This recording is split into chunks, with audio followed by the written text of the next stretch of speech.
Hello, I'm Michael Burrows, the Church of Ireland Bishop of Cashel, Ferns and Ossory, sitting here in the cathedral in Ferns this week before the beginning of Lent and thinking a little like other Christian disciples about how to make Lent a bit special.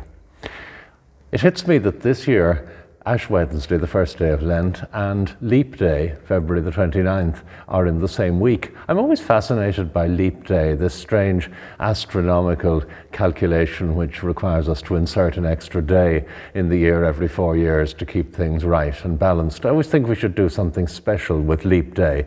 We're told that women can propose to men on that particular occasion, but perhaps that's all terribly sexist and dated now.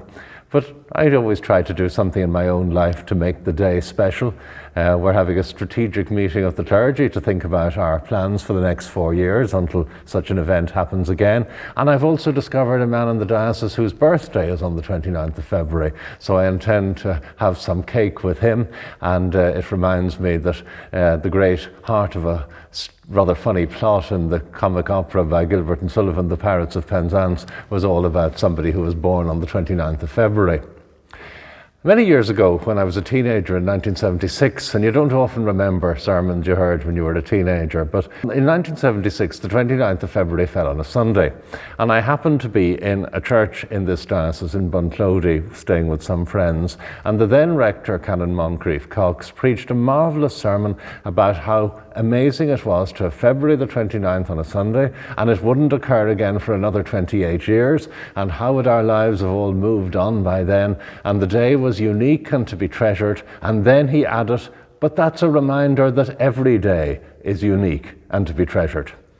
And so I said to myself, and I say to myself again at the beginning of Lent, the important thing about the 40 days of Lent is not what you give up, not what you don't eat or what you don't drink. It's much more about using the 40 days to remind yourself that every day is special, every day is a gift.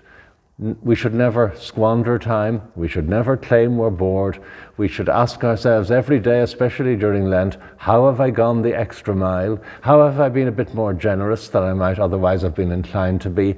How have I helped to make somebody else happy?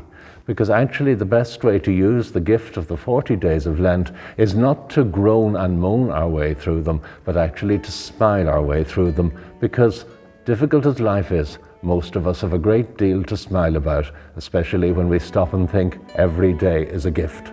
So happy leaping and smile through Lent.